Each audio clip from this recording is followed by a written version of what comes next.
अस्सलाम वालेकुम, welcome back to another video. कैसे हैं आप सब? आई होप बिल्कुल ठीक होंगे। आज का व्लॉग बहुत मज़े का है। आज मैं आपके लिए बहुत ही मज़े की यम्मी रेसिपीज़ देख रही हूँ, जो बच्चों की बेइंतहा पसंदीदा चीज़ें हैं और बच्चों के लिए लंच बॉक्स में भी यूज़ हो सकती हैं और अगर आपके घर गेस्ट आ जाएँ तो आप उनके लिए भी बना सकते हैं। तो जी, आज मैं बना रही थी टर्किश कबाब। उसके लिए मैंने मटन पहले से निकाल के रखा हुआ था। मेरे पास मटन का कीमा मौजूद था, तो उसको मैंने डीफ्रोज़ कर लिया था और साथ ही मैंने वेजेस जो हैं वो भी कट के कर ली थी। इसमें जो वेजेस यूज़ होती हैं उसमें शिमला मिर्चें हैं, सब्ज़ मिर्चें हैं, टमाटर हैं, प्याज़ है और लहसुन अदरक है और साथ में जलापेनो। जलापेनो ऑप्शनल है, अगर आप ये यूज़ करते हैं तो इससे टेस्ट बहुत ज़बरदस्त आता है। और कीमा मैंने निकाल के डीफ्रोज़ करके उसका भी पानी निचोड़ के उसको रख लिया था। अब मैंने तमाम वेजेस को एक चॉपर में डाल के सब चीज़ों को मैंने अच्छे से चॉप कर लिया था। आप चाहें तो आप हाथ की मदद से भी कर सकते हैं और उसके बाद मैंने इसको एक स्ट्रेनर में डाल के तो अच्छे से स्ट्रेन कर लिया था। इसका पानी सारा ड्रेन कर लिया था। पानी ड्रेन करना बहुत ज़रूरी है। तो जब तक मैं सब्जियों को चॉप करती हूँ, अगर आप मेरे चैनल पे न्यू हैं तो आप मेरे चैनल को सब्सक्राइब कर दें। अगर अभी तक आपने बेल का आइकॉन क्लिक नहीं किया तो बेल के आइकॉन को क्लिक करें ताकि मेरी मज़ीद आने वाली वीडियो आप तक पहुंच सके।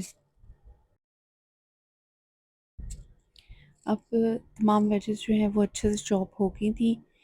इनको मैंने एक बाउल में डाल लिया था और उसके बाद मैंने इनका सारा पानी निचोड़ लिया था हाथों की मदद से।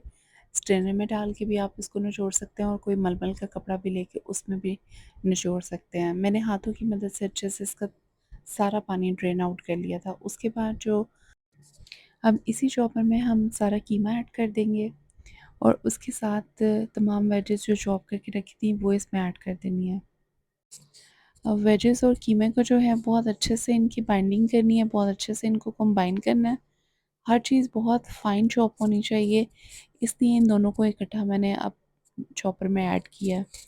तो इस तरह से हाफ़ हाफ़ करके ऐड कर लें। मेरे पास चॉपर थोड़ा दरमियाने साइज़ का, इसलिए मैंने 2-3 बार कीमा और सब्जियों को मिक्स करके चॉप किया है।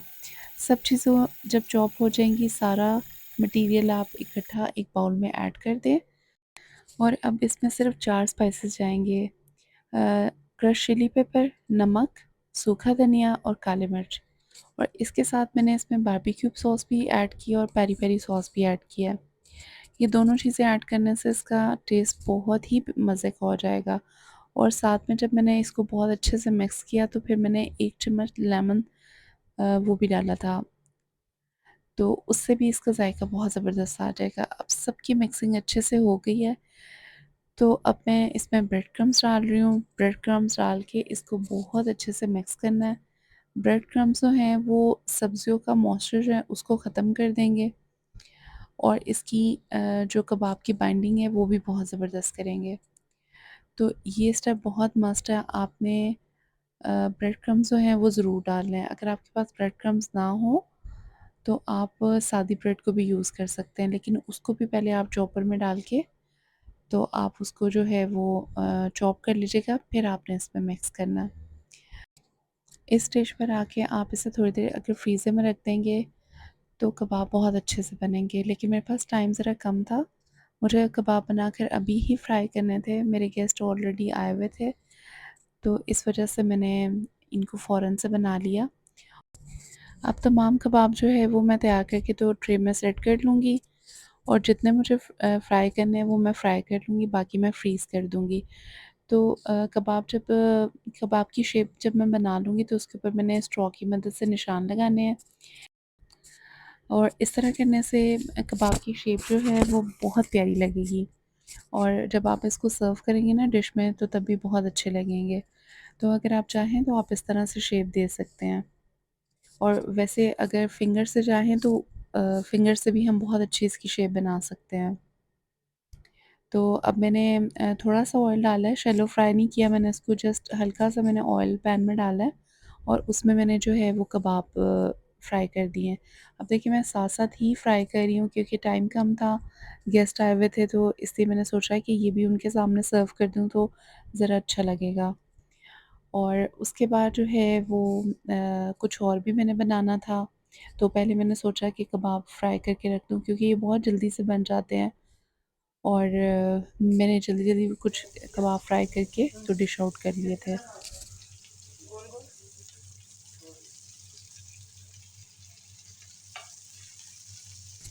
और जब ये एक साइड से इनका कलर चेंज हो जाए तो फिर इसको बहुत हल्के हाथ से आपने एहतियात से इसको टर्न करना है, और इसकी दूसरी साइड से भी इसका कलर लेकर आना है।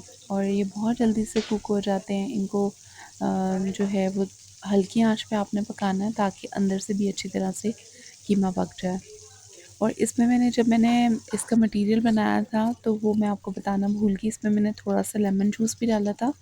उससे ये बहुत जूसी और बड़े इसका टेस्ट जो है वो बड़ा एनहांस होता है। और जब आप इस तरह की चीज़ बनाएँ कबाब वगैरह तो उसको बना के फ्रीज़ ज़रूर करें, ताकि उसमें जितने फ्लेवर्स हैं ना वो एनहांस हो जाएँ, थोड़ा ज़्यादा फ्लेवर आएगा। तो अभी तो जस्ट फ्रेश-फ्रेश मैंने बना के फ़ौरन से सर्व कर दिए थे। तो लेकिन फिर भी बहुत अच्छा टेस्ट लग रहा था। अब मैंने बर्गर्स भी बनाने थे तो साथ मैंने जो पैटीज़ थोड़े दिन पहले मैंने आपके साथ शेयर की थी, इसकी रेसिपी, वो वाली पैटी बना रही हूँ। और ये पैटी जो है वो मेरा बेटा बना रहा है, और उसने पैटी थोड़ी-सी तोड़ दी है क्योंकि वो बार-बार इसको फ्लिप कर रहा था। मैं साथ में कबाब बना रही थी, दूसरी साइड पर सारे कबाब बना के तो फ्रीज़ करने थे, तो वो मैं तैयार कर रही थी और वेजिज़ वगैरह की कटिंग कर रही थी, तो मैंने उससे कहा कि आप पैटी फ्राई कर लो। तो अब मेरे बेटे ने तमाम पैटीज़ फ्राई कर दी थी। अब बारी थी बन्स बनाने की। तो सबसे पहले मैंने बन का नीचे वाला पीस लिया था, उसके ऊपर मैंने मायो लगा दी। मायो लगा के पट्टी सेट कर दी, पट्टी सेट करके तो सैलड लीफ, लेट्स, और साथ में मैंने टमाटर और क्यूकम्बर कट किया हुआ था। वेजिज़ आप अपनी मर्ज़ी से भी ले सकते हैं। तो इस तरह से मैंने बर्गर्स जो हैं वो तैयार कर लिए थे। बहुत मज़े के बर्गर्स बने थे। और दूसरी साइड पर जो इसका ऊपर वाला पार्ट होता है उसके ऊपर थोड़ी-सी केचअप लगा के तो वो इस तरह से कबाब जो बंद है उसको बंद कर दिया था। तो ये हमारा बहुत ही ज़बरदस्त किस्म का बर्गर भी तैयार हो गया था। तमाम बर्गर्स तैयार करके तो फिर मैंने वन बाय वन जो है तमाम बर्गर्स उनको भी गरम कर लिया। आज जो है वो किचन में बहुत हल्ला-गुल्ला मचा हुआ था, बच्चे भी थे और साथ-साथ बातें चल रही थी और हँसी-मज़ाक भी चल रहा था, और साथ-साथ कुकिंग भी हो रही थी। तो इस तरह से काम करने का बड़ा मज़ा आता है। और बच्चे मेरे साथ बहुत साथ-साथ साथ दे रहे थे। एक साइड पे चाय भी बन रही थी और इधर मैंने सारे बन जो है वो तैयार करके बर्गर्स तैयार करके मैंने एक प्लेट में रख लिए थे। और अभी मैंने इस स्टेज पे इसको गर्म नहीं किया था, लेकिन वो मैं आपको अभी दिखा रही हूँ क्लिप, क्योंकि ताकि आपको जो है वो सारा आइडिया हो जाए कि इस तरह से मैंने तमाम बर्गर जो हैं वो गर्म किए थे। तो अब ये जो मैं आपको ये वाला क्लिप दिखा रही हूँ, ये बिल्कुल लास्ट का क्लिप था जब मैं उस साइड पर गरम करी थी सैंडविचेस और चाय सर्व करने लगी थी, तो उसके साथ तब मैंने आकर बन्स को गरम किया था। अगर इसको मैं पहले कर देती तो सर्व करने वक़्त जो है वो ये ठंडे हो जाते। लेकिन आपकी आसानी के लिए ताकि आपको रेसिपी पूरी मुकम्मल समझ आए, तो इस वजह से ये लास्ट वाला क्लिप मैंने पहले इसके साथ ही जोड़ दिया था ताकि आपको पूरी रेसिपी मिल सके। तो उसके बाद जी चाय बन रही थी और दूसरी साइड पे मैंने सैंडविचेस की सैलड की कटिंग भी कर ली थी। सैंडविचेस भी मैं बनाने जा रही थी, ग्रिल सैंडविच मैंने बनाने थे। तो उसके लिए मैंने जो है वो तमाम ब्रेड के स्लाइसेस जो हैं वो रख लिए थे। तो स्लाइसेस के ऊपर जो है वो मैं बारबेक्यू सॉस लगा रही हूँ, और ये सॉस इसलिए मैं यूज़ कर रही हूँ क्योंकि मुझे ग्रिल सैंडविचेस बनाने हैं। ग्रिल सैंडविचेस के लिए बारबेक्यू सॉस जब हम लगाते हैं तो उससे बहुत ही ज़बरदस्त किस्म का टेस्ट आता है। तो ये ट्राई आप ज़रूर कीजिएगा और मुझे इसका फ़ीडबैक भी ज़रूर दिए कि आपने अगर सैंडविचेस बनाए तो कैसे लगे। अच्छा, ये चिकन जो है वो मैंने ऑलरेडी फ्रीज़र में बना के रखा हुआ है, ये बारबेक्यू चिकन, टिक्का चिकन, इसकी रेसिपी मैंने ऑलरेडी आपके साथ शेयर की है। उसके बाद मैंने इसके ऊपर मायो ऐड कर दी, मायो ऐड करके एक स्लाइस और मज़ीद ऊपर रखा। तो उसके बाद बारी आती है सैलड असेंबल करने की। लेकिन सैलड असेंबल करने से पहले मैंने केचअप लगा दी थी ताकि सैलड बहुत अच्छे से चिपक जाए, और इस जो ब्रेड है उसके ऊपर अच्छा-सा जायका भी आ जाए। तो सबसे पहले मैंने क्यूकम्बर ऐड किया, फिर मैंने टमाटो ऐड किया, उसके बाद मैंने लेट्स ऐड किया। अगर आपके पास आइसबर्ग हो तो आप वो भी ऐड कर सकते हैं। मेरे पास पड़ा हुआ था लेकिन मैं लाना भूल गई फ्रिज में से, तो वो मैंने ऐड नहीं किया। और इसके साथ थोड़ी-सी जो है वो मैंने बंद गोभी भी ऐड की थी, बंद गोभी बहुत हल्की-सी मैंने ऐड की थी। और इस तरह से ये जी आपका मज़ेदार किस्म का सैंडविच तैयार है। इसके बाद लास्ट इसके ऊपर स्लाइस ऐड करें और उसके बाद आप इसको ग्रिल कर लें। अगर आपके पास ग्रिलर नहीं है तो आप इसको पैन भी गरम कर सकते हैं। हल्का-सा बटर लगा लें, ऑयल लगा लें, देसी घी लगा लें, तो इसको इस तरह से पैन के ऊपर गरम करें तो बहुत ज़बरदस्त इसका टेस्ट आएगा। अच्छा, इस तरह की जो चीज़ें हैं ना, ये जो डाइट करते हैं लोग उनके लिए भी बहुत ज़बरदस्त रेसिपी है। वो भी जब उनको भूख लगे तो वो अपने लिए सैंडविच तैयार कर सकते हैं, क्योंकि इसमें ऑयल बिल्कुल भी ऐड नहीं हुआ, किसी चीज़ में भी ऑयल नहीं है। और सैलेड है, ये ब्राउन ब्रेड के साथ अगर सैंडविच तैयार कर लें तो बहुत हेल्दी मील है, प्रोटीन भी है, कार्बोहाइड्रेट भी है, बहुत ज़बरदस्त किस्म का ये हेल्दी मील है। तो आप इसको ले सकते हैं, जो लोग डाइट करते हैं, और साथ में ये लंच बॉक्स रेसिपी भी है। बच्चों को लंच में भी बना कर दें तो बहुत ज़बरदस्त लगेगा। मैंने आज ही अपने बच्चों के लिए ये वाला सैंडविच सुबह लंच में बनाकर उनको सर्व किया था। तो मैं इस तरह के सैंडविच जो है वो बनाती रहती हूँ। सैंडविचेज़ में मेरे पास बहुत ज़्यादा वैरायटी है, मैं बहुत तरह-तरह से सैंडविचेज़ बनाती हूँ। अच्छा, इसके साथ अब कुछ मैंने जो है वो थोड़ी-सी डिपिंग वो भी बनानी है, तो उसके लिए मैं सबसे पहले जो है वो सैलेड की डिप बना रही हूँ। तो सैलेड डिप बनाने के लिए जस्ट मैंने थोड़ी-सी बंद गोभी ली है और उसके अंदर ब्लैक पेपर ऐड किया और मायो ऐड किया। उसके बाद इसको अच्छे से मिक्स कर लेना है। मिक्स करके आप जो है वो इसको सैंडविचेस के साथ सर्व करें। बहुत मज़े का लगेगा। ये बच्चे वैसे ही शौक से खाते हैं स्पून के साथ, और एक सर्व करने में जो है ना वो बहुत प्यारी इसकी लुक आएगी। तो ये जी हमारी तमाम चीज़ों की फाइनल लुक थी। ये मेरे सैंडविचेस थे, उनका मैंने प्लेटर तैयार कर लिया था। एक प्लेटर जो है वो मैंने टर्किश कबाब का सेट किया था, और साथ मैंने जो बर्गर्स थे वो भी सर्व कर दिए थे।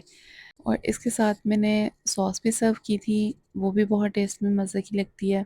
सैंडविचेस के साथ सॉस और इस तरह सैलेड वगैरह हो तो बहुत मज़े का लगता है। और आप जो भी खाना बनाएँ उसको उसकी प्रेज़ेंटेशन जो है ना वो बहुत ज़बरदस्त करें। तो खाना खाने में एक तो खूबसूरत भी बहुत लगता है दिखने में, और साथ में खाने का भी बहुत दिल चाहता है। तो इस तरह से मैंने जल्दी-जल्दी जो है वो थोड़ा बहुत अपने मेहमानों के लिए तैयार कर लिया था। मेरी नंदें आई हुई थीं और वो अपने अब्बू का हाल-चाल पूछने आई थी, क्योंकि मेरे फादर इन लॉ की तबीयत ठीक नहीं थी। तो इसलिए मैंने सोचा कि उनके लिए कुछ अच्छा-सा स्पेशल सा बना दूँ जो जल्दी-जल्दी बन जाए। तो बस ये एक छोटा-सा मैंने स्नैक उनके लिए तैयार किया था, और बहुत ज़बरदस्त उनको लगा, उन्होंने बहुत तारीफ़ की, उनको सब चीज़ें बहुत अच्छी लगी, बच्चों को बहुत पसंद आई। तो बस इस तरह की रेसिपीज़ आप भी ट्राई करें और इसका फ़ीडबैक भी दिया करें। इसके साथ ही जो है वो मैं चाय सर्व करके तो फिर किचन को साफ़ करने लग गई थी। किचन जो है वो काफ़ी ज़्यादा उसमें मेस क्रिएट हो गया था। तो जब हम इस तरह की कुकिंग करते हैं जल्दी-जल्दी में, तो किचन जो है वो बहुत गंदा हो जाता है, तो उसको भी साथ-साथ साफ़ करना होता है। तो फिर बाद में शाम में मैंने बहुत ज़बरदस्त किस्म की किचन की डीप क्लीनिंग की। तो जब मैं डीप क्लीनिंग कर रही थी तो उस वक़्त मुझे ये जो मेरा बर्तनों वाला स्टैंड है, इसमें मैं डेली यूज़ होने वाले जो बर्तन हैं वो रखती हूँ। मोस्टली जो है ये प्लेट रैक के तौर पे यूज़ होता है, और नीचे साइड पर जो है वो मैं कप्स वग़ैरह भी रख देती हूँ, और जो मैं बर्तन वॉश करती हूँ ड्राई करने के लिए वो इसमें रखती हूँ। तो इसमें जो है वो एक नीचे एक ट्रे है और वो पानी से भर जाता है जब इसमें बर्तन हम धो के रखते हैं। तो काफ़ी डर्टी हो जाता है, स्मेल भी आ जाती है और थोड़ा-सा चिपचिपाहट सी हो जाती है। पानी एक जगह खड़ा रहे तो फिर इस तरह से हो ही जाता है। तो इसको भी जो है वो साथ-साथ साफ़ करना पड़ता है, अगर इसको इसके ऊपर तवज्जो ना दें तो ये बहुत गंदा हो जाता है। तो आज बस मैंने सोचा कि इसको भी जो है वो साफ़ कर ही लेते हैं। तो फिर मैंने जल्दी से इसको ओपन किया, ये मेरे से खुल भी नहीं रहा था। तो फिर मैंने बस जल्दी-जल्दी इसको वॉश किया और इसके अंदर हम धुले हुए बर्तन रखते हैं, लेकिन समझ नहीं आता कि इसमें निशान किस चीज़ के पड़ जाते हैं। तो फिर मैं इसको तकरीबन 10 से 15 दिन बाद, 20 दिन बाद इसको साफ़ करती हूँ, क्योंकि उसके बगैर इसका गुज़ारा नहीं है। सामने किचन में पड़ा होता है तो दिखने में बहुत बुरा लगता है, डस्ट भी आती है, तो इस वजह से फिर ना इसको साथ-साथ साफ़ करना पड़ता है। तो आज मैंने इसको बहुत अच्छे से साफ़ कर लिया और सारा दिन जो है वो बस इसी तरह मसरूफ़ बातों में गुज़र गया। माशाल्लाह बहुत मज़ा आया मिलके बैठ के। कभी-कभी इकट्ठे होते हैं, तो जब इस तरह इकट्ठे हों तो चाय पीने का एक बहाना होता है, मिलके बैठने का। अच्छे से इंसान बातें कर लेता है और साथ-साथ कुछ खाता पीता रहता है तो मज़ा आता है और साथ-साथ वक़्त भी बहुत अच्छा गुज़र जाता है और बहुत अच्छी मज़े-मज़े की बातें होती हैं, अच्छी पुरानी यादें भी दोहराई जाती हैं और अब्बू का जो है वो भी दिल लग जाता है जब सब बच्चे इकट्ठे होते हैं। तो बस कभी-कभी आते हैं सब लोग, तो जब आते हैं तो फिर बहुत मज़ा आता है और वैसे भी मेरे घर जो है वो गेस्ट बहुत कम आते हैं। मैं काफ़ी बोर होती रहती हूँ जब कोई फैमिली आती है तो तब मुझे बहुत अच्छा लगता है। वैसे भी मुझे बहुत ही ज़्यादा शौक है कि सब बहन-भाई इकट्ठे होकर बैठें, चाहे वो मेरे ससुराल वाले हों, चाहे वो मेरे मदर की साइड मेरे पेके हों। तो बस ये सब चीज़ें मुझे बहुत अच्छी लगती हैं। अल्लाह ताला सबको ऐसे ही जोड़ के रखे और इसी तरह सब घरों में रौनकें लगी रहें। तो अल्लाह ताला आप लोग को भी आपके घरों में आबाद रखे, आपके घरों में भी इसी तरह रौनकें लगी रहें। इसी दुआ के साथ मैं आपसे इजाज़त लेती हूँ और मैं अपना कर रही हूँ किचन साफ़। ये मेरी नाइट टाइम की मोस्टली रूटीन होती है कि मैं सारा किचन साफ़ कर लेती हूँ और उसके बाद सुबह जब आप उठते हैं तो आप सिर्फ़ जो है वो कुकिंग की तरफ ध्यान देते हैं। तो इसलिए रात को भी ये सफाई करना बहुत ज़रूरी होती है। तो इस तरह के जितने भी मेरे काम होते हैं ना, मैं रात में ही करती हूँ मोस्टली। तो ये जी अल्हम्दुलिल्लाह मेरा सारा काम कंप्लीट हो गया था। तो अब आपसे मैं इजाज़त लेती हूँ। आप अपना और अपने प्यारों का बहुत ख़्याल रखिएगा और छोटे-छोटे इस तरह से गेट टुगेदर रखा करें ताकि आपस में बहन-भाइयों का प्यार बढ़े और इसी तरह सब लोग आपस में मिलते रहें। तो इसके साथ ही मैं आपसे इजाज़त लूँगी। अपना और अपने प्यारों का बहुत ख़्याल रखिएगा। व्लॉग पसंद आए तो लाइक करें, शेयर करें, कमेंट करें और दुआओं में बहुत ज़्यादा याद रखिएगा। अल्लाह हाफ़िज़।